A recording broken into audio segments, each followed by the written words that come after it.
여호와의 집, 우리 여호와의 성전, 곧 우리 하나님의 뜰에 서 있는 너희여, 여호와를 찬송하라. 여호와는 선하시며 그의 이름이 아름다우니 그의 이름을 찬양하라. 여호와께서 자기를 위하여 야곱 곧 이스라엘을 자기의 특별한 소유로 택하셨음이로다. 하나님은 영이시니 예배하는 자가 영과 진리로 예배할지니라.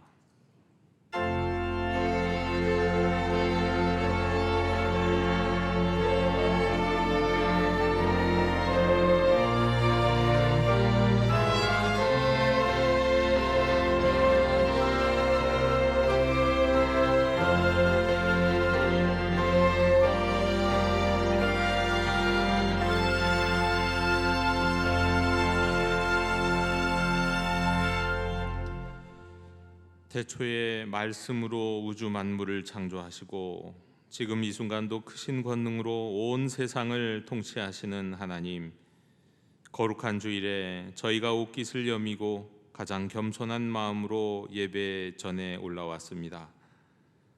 세상에서 거칠어졌던 마음을 가다듬고 영과 진리로 예배를 드립니다.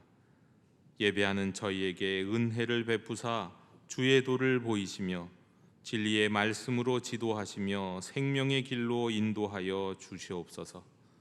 그리하여 상한 마음이 위로를 받게 하시고 지친 몸이 주님 안에서 평안을 얻게 하여 주옵소서. 십자가를 지시고 부활하심으로 우리의 평화가 되신 예수님의 이름으로 기원하옵나이다. 아멘. 다 함께 자리에서 일어나셔서 오늘 이곳에 계신 성령님을 찬양하시겠습니다.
주여, 자비를 베풀어 주시옵소서.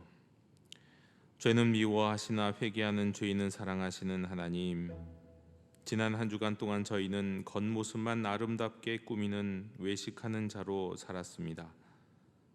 하나님만 믿으며 살겠노라고 다짐했건만 생활 속에서는 돈과 명예와 권력에 기대어 살았습니다.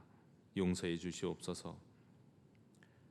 택한 성도를 양떼같이 인도하시는 목자 되신 하나님의 음성을 싫어하여 어긋난 길로 다녔습니다.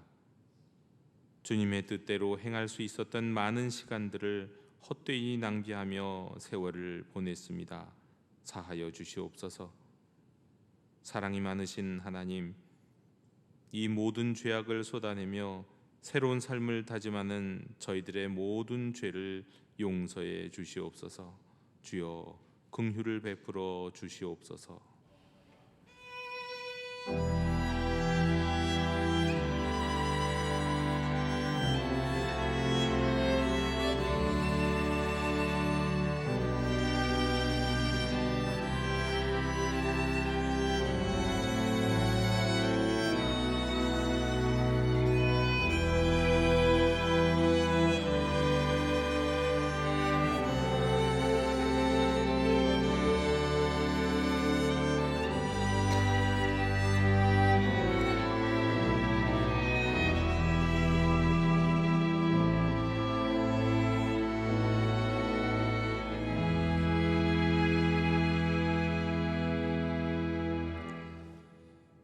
동이 서에서 먼 것 같이 우리의 죄과를 우리에게서 멀리 옮기셨으며 아버지가 자식을 긍휼히 여김같이 여호와께서는 자기를 경외하는 자를 긍휼히 여기시나니 이는 그가 우리의 체질을 아시며 우리가 단지 먼지뿐임을 기억하심이로다. 아멘. 나는 전능하신 아버지 하나님 천지의 창조주를 믿습니다. 나는 그의 유일하신 아들 우리 주 예수 그리스도를 믿습니다. 그는 성령으로 잉태되어 동정녀 마리아에게서 나시고 본디오 빌라도에게 고난을 받아 십자가에 못 박혀 죽으시고 장사된 지 사흘 만에 죽은 자 가운데서 다시 살아나셨으며 하늘에 오르시어 전능하신 아버지 하나님 우편에 앉아 계시다가 거기로부터 살아있는 자와 죽은 자를 심판하러 오십니다. 나는 성령을 믿으며 거룩한 공교회와 성도의 교제와 죄를 용서받는 것과 몸의 부활과 영생을 믿습니다. 아멘. 다 함께 자리에 앉으셔서 성시교독 3번을 교독하시겠습니다.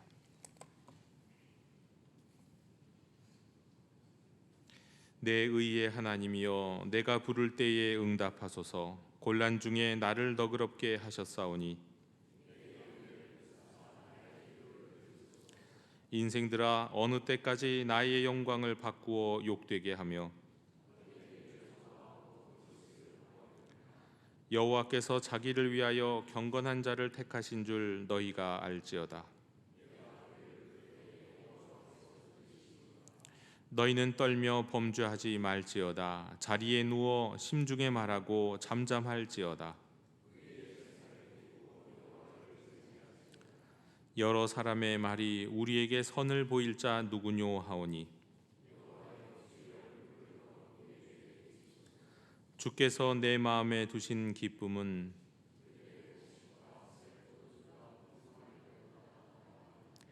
내가 평안히 눕고 자기도 하리니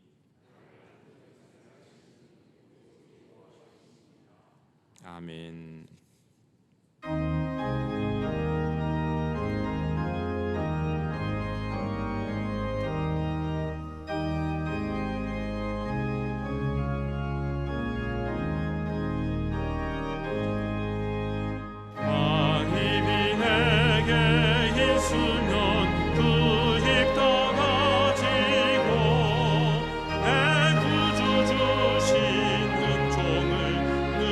찬송하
하나님 아버지, 은혜를 감사드립니다. 주님께서 부활하셔서 세 번째 주일을 주셔서 말씀과 찬양을 드리게 하여 주심을 감사드립니다. 하나님, 저희들 죄에 얽매여 지옥불에 떨어질 저희들을 구원해 주시기 위해 십자가에 고통당하시고 부활하여 우리를 구원해 주심을 진심으로 감사드립니다. 하나님, 지난주 22대 국회의원 선거 아무 불상사 없이 잘 진행되게 하여 주심을 감사드립니다. 하나님, 이번에 선출된 위정자들 하나님을 두려워하며 민심을 잘 보살피어 힘들고 어려운 국민들을 위한 정치를 하게 하옵소서. 하나님, 세계 각처에서 벌어지고 있는 전쟁과 지진과 기근으로 고통당하는 국민들이 많이 있습니다. 그 와중에 노약자와 어린이들이 희생당하고 있습니다. 어서 속히 종식시켜 주옵소서. 하나님 아버지, 이곳에 영도재단을 세워주시고 빛과 소금의 역할을 잘 감당케 하여 주심을 감사드립니다. 오늘도 각 부서마다 행사와 모임들 위해 악한 세력들은 틈타지 못하게 해주시고 협력하여 선을 이루게 성령님 도와주옵소서. 하나님, 저의 믿음의 공동체 육신의 아픔으로 고통당하는 형제가 많이 있습니다. 주님의 피 묻은 손으로 안수하여 주시사 육신으로 주님의 영광 가리우지 않게 하옵소서. 또한 말씀을 전하실 담임 목사님, 뜻을 행하게 하시는 하나님이라는 말씀 전하실 때 말씀 충만, 성령 충만, 건강 충만케 하옵소서. 찬양을 올리는 앙상블 찬양에게도 하늘에는 영광, 저희들에게는 한없는 은혜가 되게 하옵소서. 이 모든 말씀 예수님의 이름으로 기도드립니다. 아멘.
교회 실천을 전해드립니다. 우리 예배하는 공동체 영도교회시 모든 분들을 축복하고 환영합니다.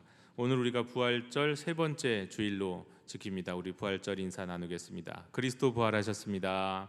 진실로 부활하셨습니다. 진실로 부활하셨습니다. 네, 유아 세례가 5월 5일에 있는 거 미리 말씀드립니다. 올해부터는 작년부터 했는가요? 1년에 한 번만 유아 세례식이 있습니다. 12월 25일은 없고 5월 5일에만 유아 세례를 1년에 한 번만 진행합니다.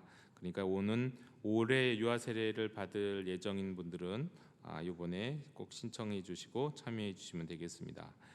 영도교회 동아리 모임, 지난주 광고가 이미 나갔고 또 이미 동아리가 결성된 동아리들이 몇 경화들이 있습니다. 3분 이상이 참여하시면 이제 동아리가 결성된다고 말씀을 드렸는데요. 동아리에 참여하시고 싶은 분들은 신청서를 작성하시고 제출해 주시면 되겠습니다. 주일 성경 공부가 오늘과 다음 주 있습니다. 4월에는 2번 있는데 오늘 오후 2시 그리고 다음 주 오후 2시에 성교관에서 3층에서 오후 2시에 있겠습니다. 이번 달에 성경 공부 주제는 말씀과 묵상입니다.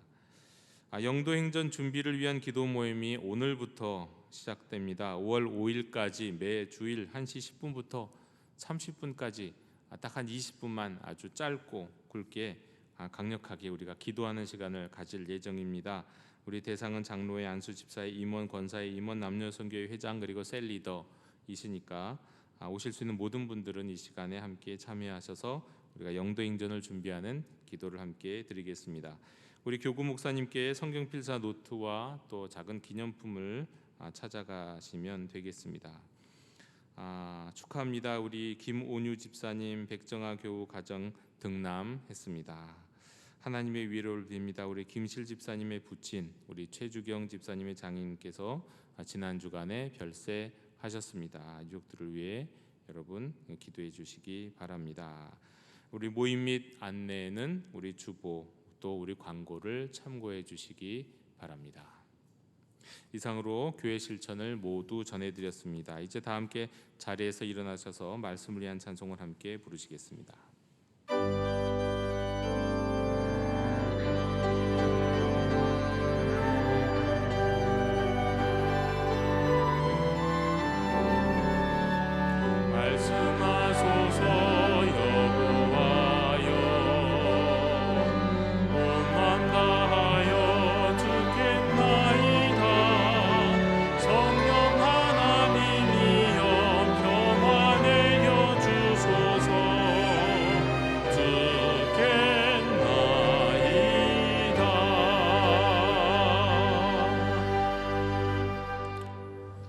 오늘 우리에게 주시는 하나님의 말씀은 히브리서 13장 20절로 21절의 말씀입니다. 하나님의 말씀을 경청하십시오.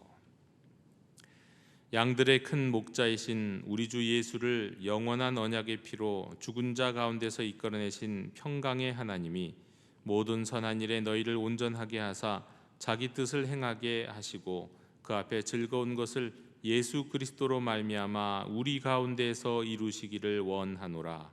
영광이 그에게 세세 무궁토록 있을지어다. 아멘. 자리에 앉으시겠습니다.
아멘.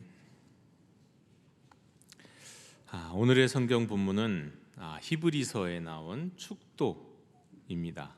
마지막에 이 히브리서 저자가 정확하게 누군지는 알지 못하지만 이 서신을 받아서 읽는 독자들을 향한 마지막 축도가 오늘의 말씀입니다. 그래서 오늘 예배의 마지막 때에는 축도를, 이 말씀을 새롭게 번역해서 축도로 함께 하며 이 예배를 마치도록 할 예정입니다. 그러나 이 개역개정의 성경을 그대로 읽으면 잘 이해가 되지 않습니다. 좀 복잡해서 그런데 따지듯이 한글 문법을 따지면서 다시 자세하게 봐야 이해가 되기 때문에 제가 오늘 말씀을 조금 더 이해가 되기 쉽게 새롭게 좀 번역 또는 정돈을 해서 여러분들께 읽어드리도록 하겠습니다. 십자가의 피로 영원한 언약을 이루시고 우리의 목자이신 예수님을 죽음에서 살리신 평화의 하나님이 너희를 모든 선한 일에 온전하게 하시사 하나님의 뜻을 행하게 하시고 예수 그리스도로 말미암아 하나님의 기쁨이 되게 하여 주시기를 원하노라. 영광이 예수님께 세세 무궁토록 있을지어다. 여호와 샬롬. 여러분, 우리 하나님은 평화의 하나님이십니다. 아멘. 오늘 말씀하신 내용에 나온 모든 일들은 하나님이 하신 겁니다. 하나님이, 그것도 평화의 하나님이 다 하시는 일입니다. 그래서 오늘 말씀을 묵상할 때 제일 먼저 평화의 하나님을 묵상했습니다. 이 묵상하는 과정 속에서 한 사람, 한 청년, 한 이름이 떠올랐습니다. 그 청년의 이름은 평화입니다. 평화라는 이름을 가진 사람이 많지는 않은데 제 주변에 제가 여태까지 겪어온 사람들 가운데 정말 평화라는 이름을 가진 청년이 딱 한 명 있었습니다. 제가 다니던 교회의 청년이었습니다. 열심히 신앙생활을 할 뿐 아니라 또 청년부에서도 열심히 봉사하느라 교회에서 주로 이 사무실에서 자주 마주쳤던 청년이었습니다. 키도 크고 성실하고 착하고 여러 가지 실력도 있어 보이는 그런 청년이었습니다. 그런데 얼굴은 이상하게도 늘 어두웠습니다. 이름은 평화인데 이름과 달리 평화롭지 못했습니다. 그래서 이렇게 저렇게 알게 된 바에 따르면 그 청년은 부모님과의 관계도, 자신의 진로를 준비하는 과정도, 심지어 교회에서 청년들과 담당 목사님과의 관계도 그렇게 평화롭지가 않았습니다. 이 관계가 좋지 않아서 평화롭지 않은 게 아니라 그 안에 평화가 없어서, 평화가 없으니까 관계도 진로도 모든 하는 일들이 평화롭지가 못했던 겁니다. 그렇습니다. 그 청년의 내면에는 평화가 없었습니다. 늘 뭔가 경쟁해야 되고, 뭔가 늘 불안하고, 뭔가 늘 피해의식에 사로잡혀 있었습니다. 평화라는 이름으로 살아가는데 평화 없는 삶을 살아가는 청년, 그래서 아주 인상적으로 기억하고 있습니다. 그런데 참 많은 그리스도인들이, 우리들이 사실은 그렇게 살고 있습니다. 우리 하나님은, 성경의 우리 하나님은 평화의 하나님이시거든요. 그런데 그 하나님이 우리에게 주신 사명이 또 평화를 이루라는 사명을 주셨는데 그 평화의 하나님을 믿고 평화의 주님을 따르고 평화의 사명을 받은 우리들에게 과연 평화가 있는지요? 내면에도 평화가 없는 것 같고 겉으로 살아가는 모습을 봐도 평화로운 삶을 살고 있다고 말할 수 있을런지요? 왜 그런 걸까요? 일단 우선 성경에는 평화라는 말이 다양한 말로 번역되는데 다 같은 말입니다. 자, 평화는요, 평안이라고도 말하고 평강이라고 말할 때도 있습니다. 화평이라고 말할 때도 있고 화목이라고 말할 때도 있습니다. 구약의 히브리어에서는 샬롬이고 헬라어에서는 에이레네인데요, 이게 다 같은 단어입니다. 어떤 때는 화목, 어떨 때는 화평, 어떨 때는 평안, 어떨 때는 또 평화. 그러나 같은 단어, 히브리어로 샬롬, 헬라어로 에이레네라는 것을 기억하셨으면 좋겠습니다. 적어도 이거는 우리가 꼭 알아야 할, 성경을 읽으면서 알아야 할 내용인데요, 생각해 보니까 제가 아는 이름 가운데, 제 주변에 있었던 사람들 가운데 평화가 있었고요, 평안도 몇 명 있었습니다. 그리고 평강도 몇 명 있었어요. 한 명은 아니에요. 몇 명 있었어요. 그리고 화평도 있었고 샬롬도 여러 명이 있었던 것 같아요. 근데 화목이라는 이름은 없었고 에이레나라는 이름도 없었던 것 같아요. 화목은 우리 교회 성도님이 하시는 가게 이름이 화목이 있죠. 그리고 에이레네는 이게 아마 길어가지고 이름이 없었던 것 같아요. 하지만 우리 교회, 우리 여전도의 연합회 중창단 이름이 또 에이레네잖아요. 그거 다 그 주변에 따져보면 다 그 이름을 갖고 있는 경우가 많습니다. 왜 그럴까요? 그만큼 중요하고 그만큼 가치가 있고 또 모두가 바라는 것이 이 평화이기 때문입니다. 여러분, 하나님은 평화이십니다. 기드온은 제단을 쌓으면서 그 제단의 이름을 여호와 샬롬, 하나님은 평화, 이렇게 이름을 지었어요. 예수님은 뭐라고 말씀하셨습니까? 내게 있는 평화를 너에게 준다라고 하셨거든요. 나에겐 평화가 있는데 너에게 그 평화를 준다 하셨어요. 그런데 우리는 평화를 충분히 누리지 못합니다. 생각해 보면 사실 이 땅에는 평화가 없습니다. 방금 전에도 기도하셨지만 우리가 살아가는 이 세상에 평화가 있나요? 어떤 분은 그런 역사학자가 그런 얘기를 한 걸 보는 것 같은데요. 지난 3,000년 동안 역사에 기록된 전쟁만 3,300번이래요. 지난 3,000년 동안 역사에 기록된 전쟁만 3,300번. 그러니까 전 세계에서 매년 어디선가는 전쟁은 끊임없이 일어났다. 이 역사에 기록된 것만 그러니 역사에 기록되지 않은 건 훨씬 더 많을 거거든요. 전쟁, 이 세상에는 사실 평화가 있었던 적이 거의 없습니다. 남북 간에도 지금 평화입니까? 우리나라의 정치, 선거가 얼마 전에 치렀지만 정치, 경제, 문화, 세상 돌아가는 사회에 평화가 있습니까? 심지어는 평화 운동을 하는 사람들도 평화롭지가 못해요. 왜 그럴까요? 그 이유는 뭘까요? 우선 여러분, 평화가 어디에서 오는 것입니까? 다시 한번 우리가 한번 짚고 넘어갔으면 좋겠습니다. 이런 평화가 어디에서 오는 거예요? 우리 안에 있는 것입니까? 그 평화가 우리 밖에 있는 것입니까? 빅토르 위고의 소설 레미제라블에 보면 어떤 한 장면, 인상적인 한 장면이 나옵니다. 프랑스 해안의 작은 마을에 정박해 있는 함선이 있었어요. 근데 이 함선에는 큰 대포가 이 갑판 위에 있었습니다. 그런데 폭풍이 몰아치는 가운데 이 대포를 고정해 놓은 것이 풀려서 어떻게 될까요? 대포가 폭풍이 몰아치는데 고정이 풀렸어요. 배가 흔들 때마다 대포도 이리 갔다 저리 갔다. 여러분, 그럴 때마다 배도 망가지기 쉽고 파손되기 쉽지만 문제는 뭡니까? 그 대포가 움직일 때마다 그 바깥에서 지키고 있는 많은 선원들이 대포에 휩쓸리고 깔릴까봐 거의 오히려 더 대포가 오히려 배를 침몰시키고 그 안에 있는 많은 선원들의 생명을 더 큰 위협을 주고 있었다는 겁니다. 대포가 폭풍이 아니었어요. 그 안에 흔들리는 대포가 그랬다는 거예요. 깔리면 중상이고 사망이니까요. 그리고 더 강력하게 되다 보면 진짜 배가 파손될 수도 있으니까요. 그런데 이제 한 사람이 자기가 부상을 당하면서까지도 헌신적으로 노력해서 그 대포를 다시 바닥에 고정시키는데 성공하는 이야기가 한 장면으로 나옵니다. 이 이야기는 우리에게 정말 하나의 큰 깨달음을 줍니다. 아무 생각 없이 그 소설을 읽는 사람도 있겠지만 레미제라블을 읽으면서 그 장면을 읽을 때 뭔가를 깨닫는 사람은, 뭔가를 얻는 사람은 이런 것을 얻게 되죠. 정말 우리를 위험하게 만드는 건 뭔가? 정말 나의 인생을, 우리 공동체를 위험하게 만드는 건 도대체 무엇인가? 우리의 평화를 빼앗아가는 것은 무엇인가? 그게 바깥에 있는 것인가? 아니, 우리 안에 있는 것이다 라는 것 말이죠. 여러분, 만일 배가 평화로웠다면요, 평화롭다는 에는 여러 가지 의미가 담겨져 있는데 거기에는 여러 빈틈이 없고 부족함이 없고 완벽하다는 뜻이 있어요. 평화롭다는 말은.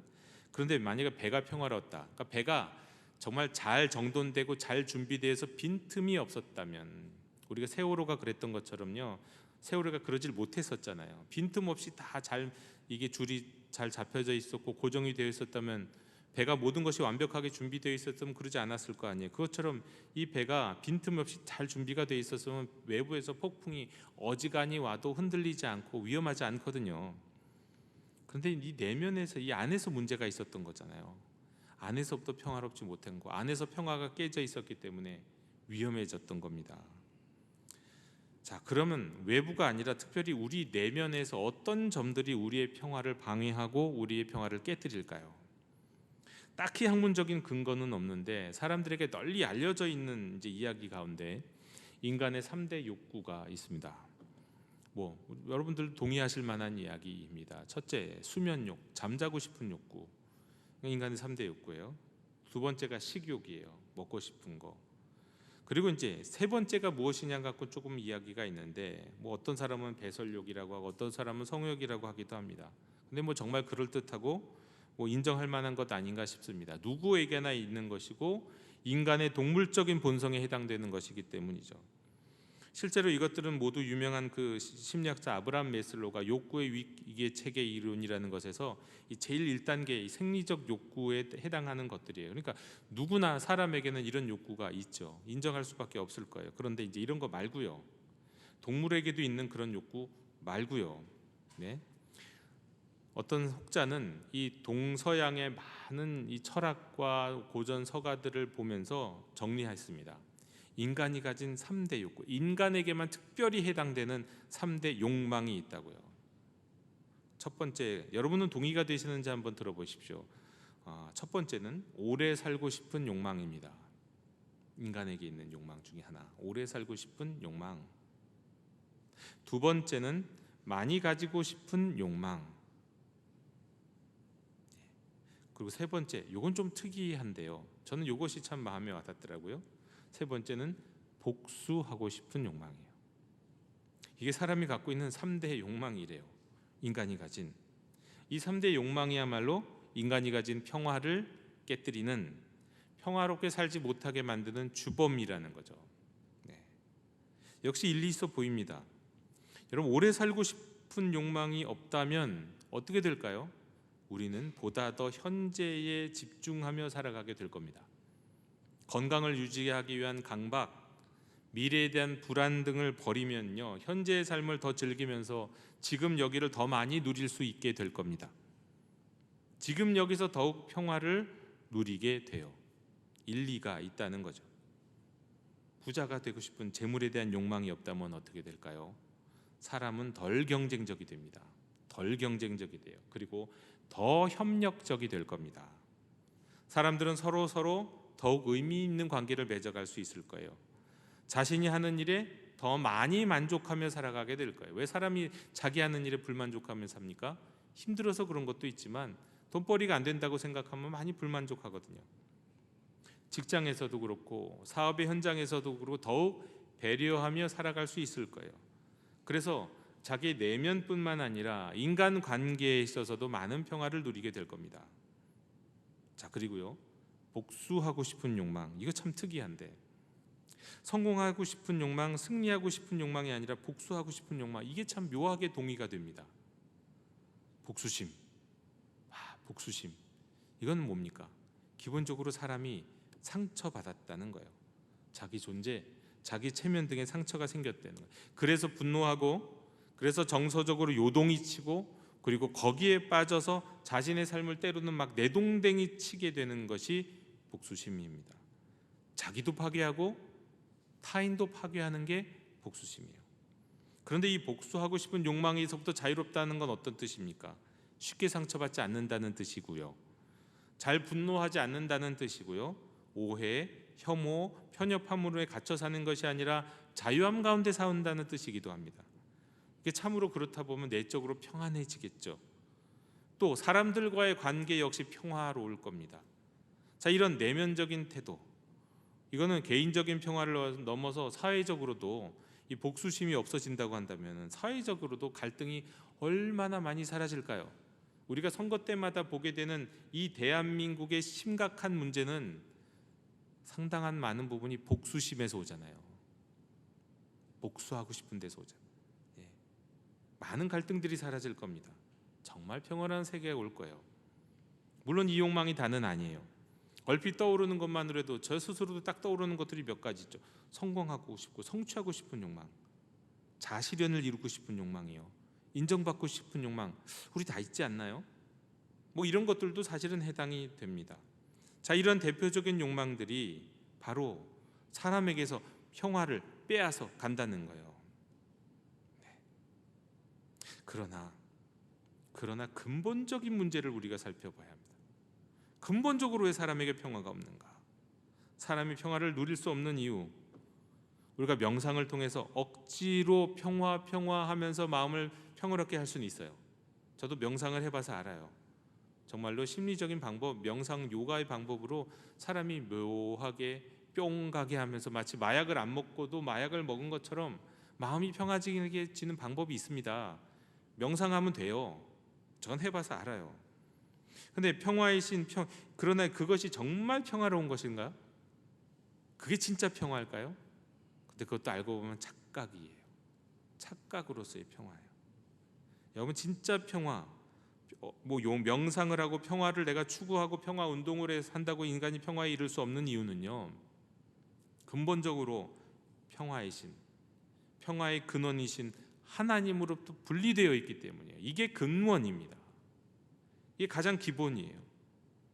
평화이시고 평화의 공급자이신 분과 깨어진 인간은 평화를 받을 수 없고 평화를 누릴 수 없고 평화를 알 수 없어요. 그래서 평화를 알지 못하는 거예요. 에베소서 2장 14절에서 그는 우리의 화평이신지라 둘로 하나를 만드사 원수된 것을 곧 중간에 막힌 담을 자기 육체로 하셨다고 말씀합니다. 예수님이 하나님과 우리 사이에 막힌 담, 깨어진 관계를 하나 되게 하러 오셨잖아요. 화평하게, 화목하게, 평화롭게 하시러 오셨잖아요. 그 이유는 무엇인가요? 기본적으로 하나님과 우리 사이가 평화롭지 못하기 때문이에요. 깨어져 있기 때문이에요. 그래서 우리는 하나님으로부터 평화를 공급받을 수 없는 사람입니다. 그러나 여러분, 우리 그리스도인은 어떻습니까? 그 근원 문제가 해결된 사람들 아닌가요? 예수 그리스도를 믿음으로 말미암아 하나님과 화목하게 된 자 아닙니까? 근데 왜 그럼 우리는 또 여전히 평화를 누리지 못하고 살까요? 우리가 예수 그리스도를 믿음으로 세례를 받았을 때 우리를 위해 죽으신 주님처럼 십자가에 못 박지 못한 것들이 너무 많기 때문이라고 지난주에 말씀드렸습니다. 너무 많아요. 십자가 못 박아야 될 것들. 무엇을 못 박아야 합니까? 식욕? 수면욕? 이런 거 말고요. 이건 인간이 갖고 있는 한계고, 이건 우리는 누구나 다 갖고 있는 동물적인 욕구들이죠.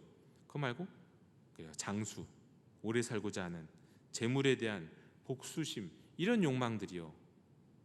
이런 욕망들을 십자가에 못 박아야 했는데 이걸 못 박지 못하는 거예요. 여러분, 생각해 보십시오.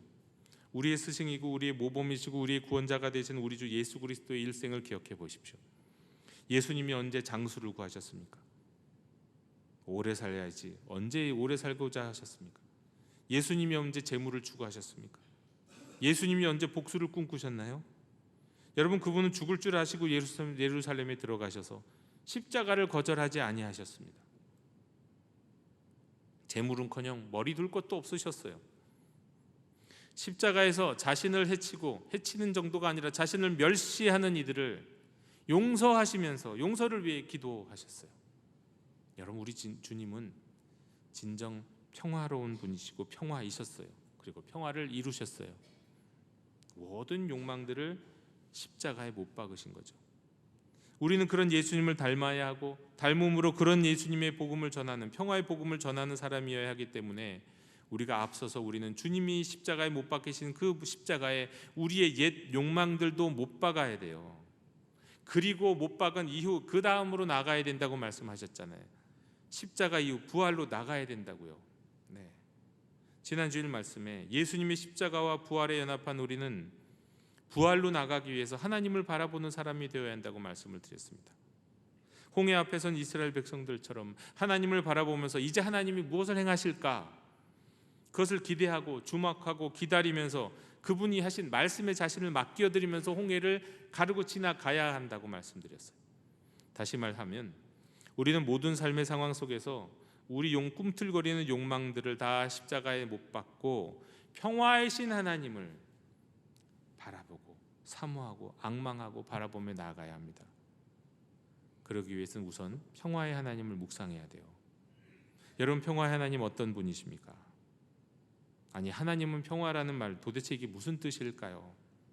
성경이 말씀하는 평화, 어떤 의미인가요? 우리가 대체 이 평화라는 의미를 제대로 알고 있을까요? 여러분, 평화, 사람들이, 우리 그리스도인들이 가장 많이 오해하고 있는 단어 중에 하나가 이 평화라는 단어입니다. 이 평화를 이렇게 설명드릴 수밖에 없을 것 같아요. 이렇게 비유할 수밖에 없을 것 같은데 어떤 목사님이 그렇게 설명하시더라고요. 평화를 무엇에 비유할꼬? 평화는요, 마치 공기가 가득 차서 조금만 더 불어넣으면 터질 것 같은 풍선과도 같은 것이다 그래요. 공기가 가득 차서 터질 것 같다 그러면 여러분 위태위태한 느낌을 가지실지 모르는데 거기에 방점이 있는 건 아닙니다. 가득 차 있다는 데 방점이 있어요.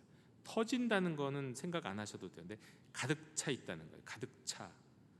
더할 나위 없이 가득 찬 거. 완전한 거. 충분한 거. 부족함이 없는 것이 평화예요. 그게 평화예요. 평화를 우리는 전쟁이 없는 상태. 그러니까 우리 남북한은 적어도 지난 수십 년간 평화로웠다. 국지적인 전쟁과 뭐 이런 싸움이 있어도 그래도 평화로웠다. 그렇게 말할 수 없어요. 진정한 성경이 말하는 평화는 이 남북한 가운데 한 번도 없었어요. 근데 평화는 전쟁이 없고 그럼 또 갈등이 없는 이런 게 아니에요. 그 정도가 아니에요. 그는 평화에 대한 아주 소극적인 협소한 생각이에요. 평화는 그것보다 훨씬 더 적극적입니다.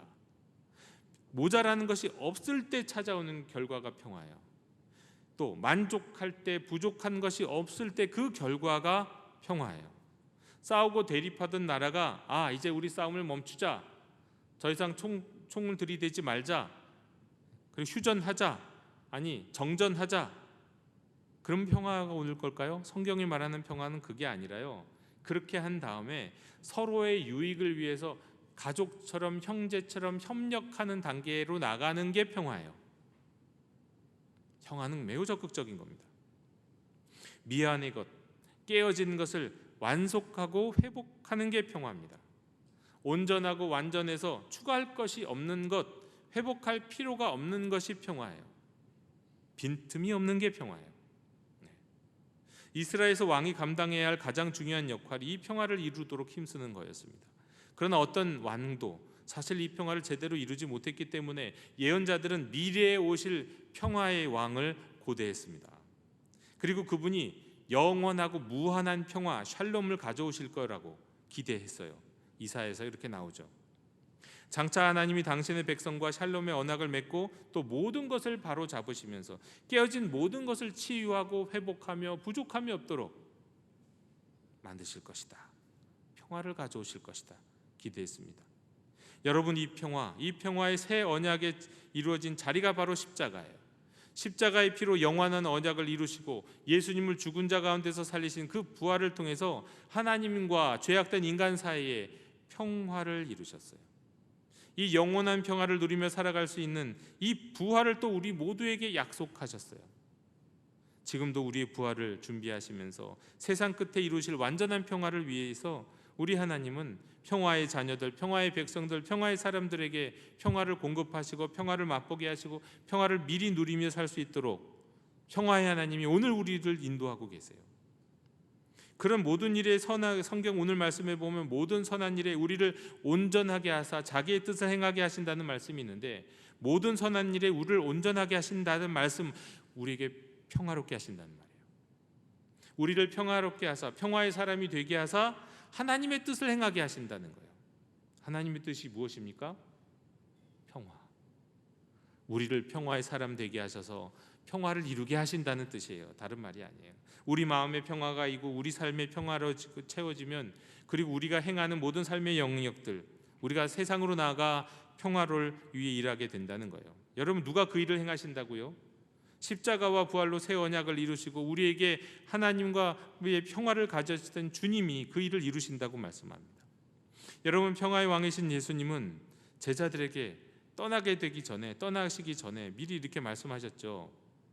세상에서는 찾을 수 없는 평화 내가 너희들에게 주겠다. 요한복음 14장 27절에 보면 평안을 너희에게 주더니 곧 나의 평안을 너희에게 주노라. 내가 너희에게 주는 것은 세상이 주는 것과 같지 아니하니라. 너희는 마음에 근심하지도 말고 두려워하지 말아라.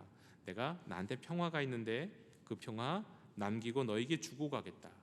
너희가 그 평화를 누리면, 그 평화를 온전히 받으면 너희 마음에는 근심도 없고 두려움도 없을 거야. 이거 내가 근심과 두려움 없도록 평화를 주고 간다 말씀하셨어요. 여러분, 진실로 우리는 평화를 누리고 평화를 위해 일하는 하나님의 뜻을 행하는 자로 부름받은 사람입니다. 마태복음 5장 9절, 화평하게 하는 자는 복이 있나니 그들이 하나님의 아들이라 일컬음을 받을 것이며. 화평, 평화, 샬롬. 그 화평하게 하는 자는 복이 있다. 여러분, 이게 우리의 사명이에요. 하나님의 자녀, 하나님의 아들이라 일컬음을 받을 사람의 사명이 바로 평화롭게 하는 거예요. 피스메이커가 되는 거예요. 그런데 여전히 사람들은, 심지어 그리스도인들도 이 십자가에 못 박혔어야 했을 그 욕망을 그대로 자꾸 안고 사는 거예요. 못 박지 못하고 사는 거예요. 그리고 또 그 평화의 하나님을 바라보고 평화의 하나님이 행하실 것을 기대하고 사모하며 갈망하며 살고 있지 못하기에 평화를 하나님으로부터 공급받지 못하는 거예요. 그래서 평화가 없어요. 교회 다니고 하나님의 자녀됨에도 불구하고 말이죠. 평화의 하나님이 우리의 삶에서 우리의 마음을, 우리의 삶을 완전히 이끄시고 인도하실 때, 그 평화의 하나님께 우리 자신을 내어 맡길 때 우리는 그때야 비로소 참된 평화를 누리게 되는데, 버릴 것 못 버리고 죽었어야 할 것 죽지 못하고 또 맡기지도 못하고, 그래서 우리가 그리스도인으로서도 온전히 평화를 누리지 못하고 살아간다 말씀드릴 수가 있겠습니다. 자, 이를 위해서 이제부터 말씀드리는 첫째, 둘째, 셋째가 있는데, 여러분, 우리가 평화를 하나님 앞에 맡겨드리기 위해서 십자가에 못 박고 또 우리가 하나님 앞에 우리 자신의 삶을 맡겨드리기 위해서 제가 첫째, 둘째, 셋째 기도, 짧은 기도를 드릴 겁니다. 그럼 그 짧은 기도의 표현에 여러분 아멘으로 화답하시면 되겠습니다. 첫째, 오래 살고 싶은 욕망을 영생에 대한 갈망으로 바꾸어 주시옵소서. 오래 살고 싶은 욕망은 십자가에 못 박아 버리고 우리에게 평화를 주시는, 영생을 주시는 하나님을 바라보며 영생에 대한 갈망을 달라는 말씀입니다. 그렇게 기도하자는 거예요. 둘째, 이 땅에서의 재물에 대한 욕망을 하나님 나라에서의 상급에 대한 소망으로 바꾸어 주시옵소서. 재물은 다 사라질 것들입니다. 우리가 재물에서 자유하지 못하면 결코 우리 마음에, 우리 삶에 평화는 없습니다.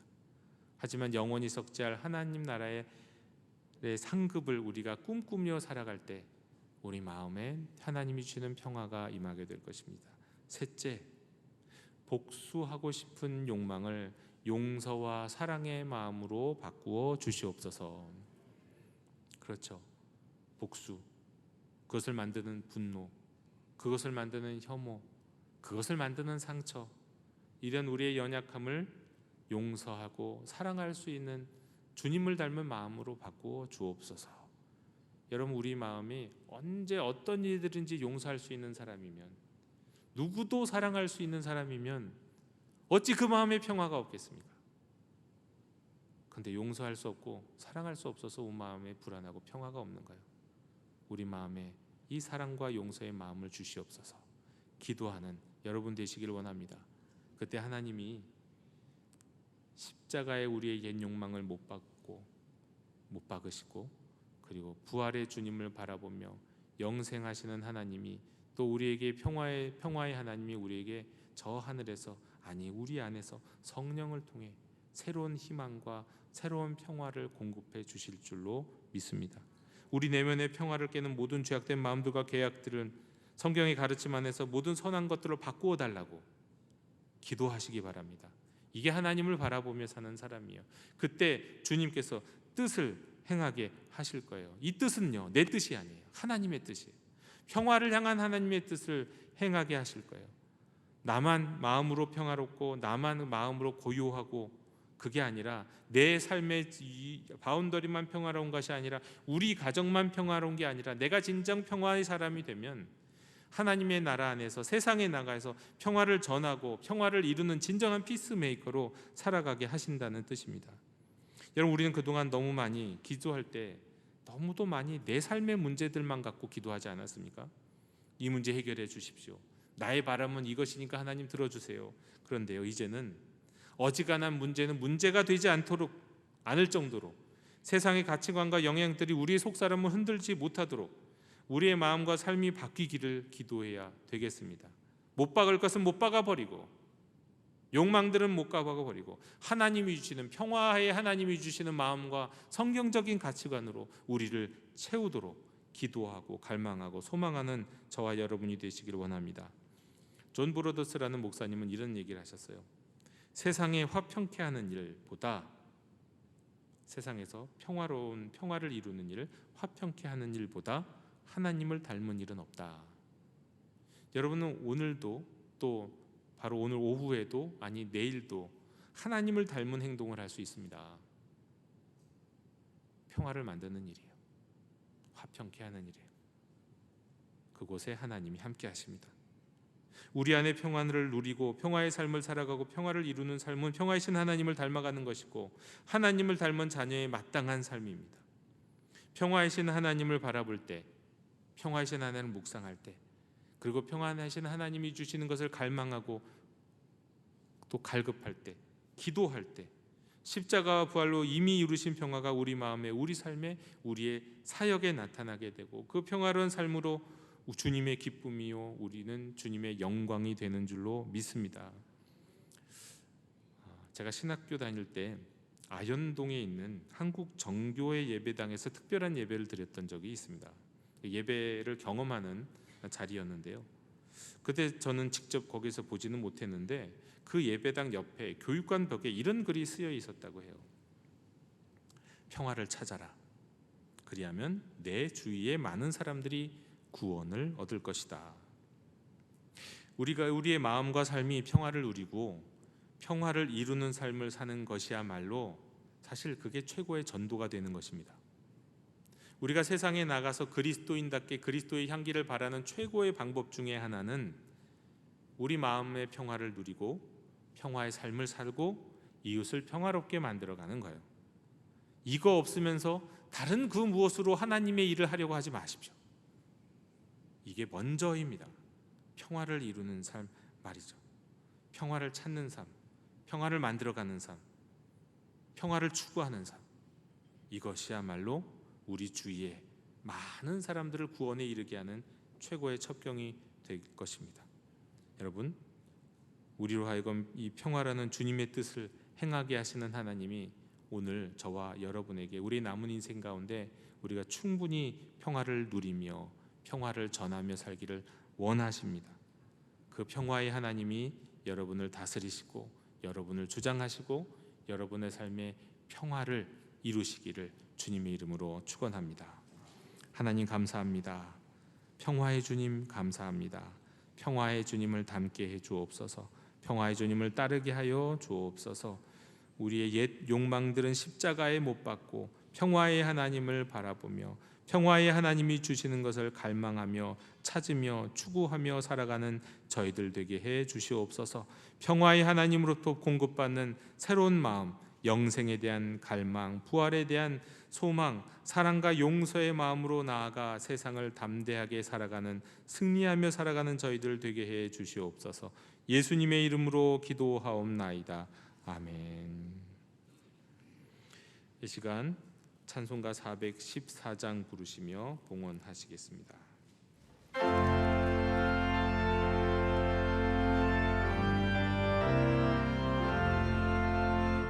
이 세상은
주님 감사합니다. 한 주 동안 저희들에게 일상을 살아갈 힘과 건강을 주심에 때마다 줄이지 않도록 채워주신 주님의 은혜에 감사드립니다. 때문에 수고하여 얻은 물질 가운데 구별하여 정성껏 예물을 드립니다. 바라기는 주님께 예물을 드릴 때마다 저희들의 마음이 주님의 평화로 채워지게 하옵시고 인색함이나 억지로가 아닌 자원하는 마음, 즐거운 마음으로 바치도록 은혜와 평화를 허락해 주옵소서. 주께 드려진 예물이 사용될 때 오직 하나님께 영광이 되게 하옵시고 이 땅에서 주의 뜻을 이루는데 귀히 쓰이게 하여 주옵소서. 예수 그리스도 이름으로 봉헌기도 드리옵나이다. 아멘.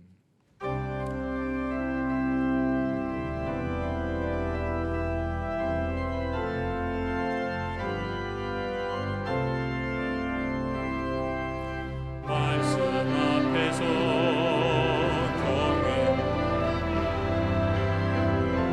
주께 홀로 섭니다. 생명의 말씀 읽고 순종해 주를 예배합니다. 기록된 말씀 힘이 있어서 진리로 우리 거룩해 하며 거룩한 말씀 세세 영원히 복음이 되어 말씀하시네. 하나님 말씀에 두려워 떠는 자 그 말씀에 생명을 거는 자 한 사람 찾으시는 주님의 약속을 믿어 하나님 말씀에 운명을 거는 자 순종하며 주 따라가는 자 영원한 하나님 나라 일어날 주의 교회여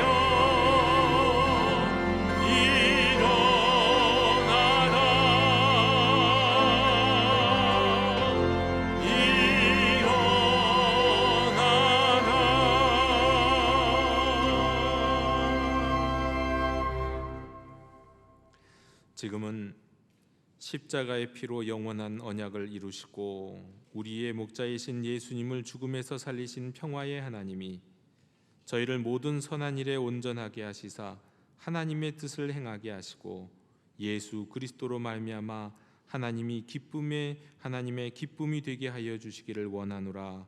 영광이 예수님께 세세 무궁토록 있을지어다.